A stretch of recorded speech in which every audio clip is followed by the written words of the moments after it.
for you, doesn't it? So machine off. So you make sure the Plug it boys in, upstairs. feel the thing, it's throbbing away. You know it's on. It's gentle.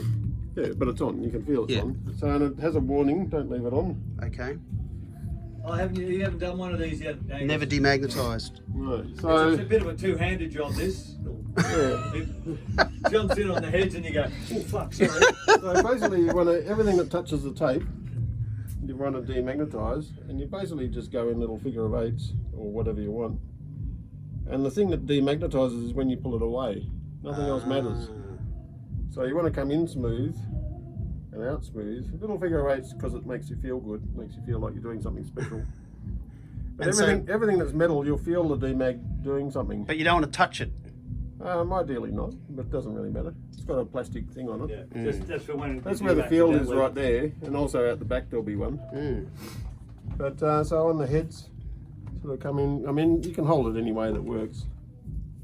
Now there's guys that will demag their razor blades too.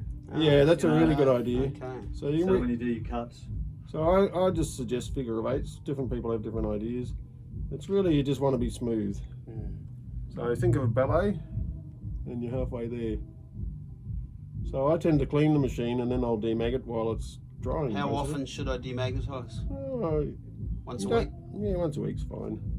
Doesn't even really matter. If you move the machine, if you turn the machine sideways, you've got to demag. Okay.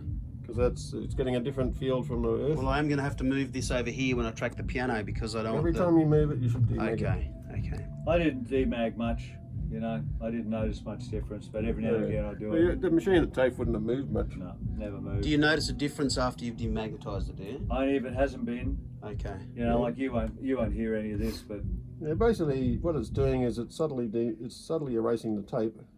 Yeah. When it magnetizes up. Right. So you're losing top end more. So if you're doing 20 passes while you drop in, you're losing top end. Okay. So yes. demag machine won't do that, but it will actually sound a bit different. So when things are polarized, transformers don't sound as good when they're magnetized. Right. So you can demag transformers too.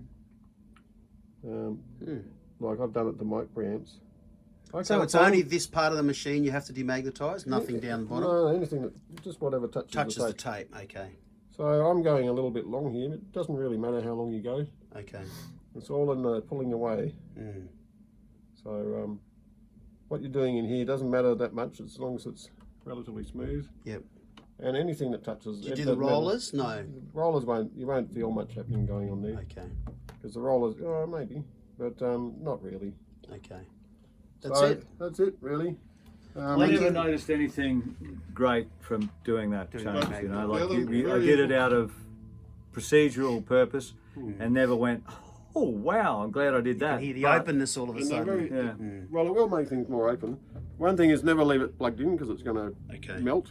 Right. And the other thing is never turn it off near the machine. Okay. So a metre away, that's far enough. A metre away is fine. Yep. Okay. What happens then is you get this massive magnetic field that just collapses really suddenly and it'll permanently magnetise things. Okay. So Thanks, Warren. Same if you're demagging tools. So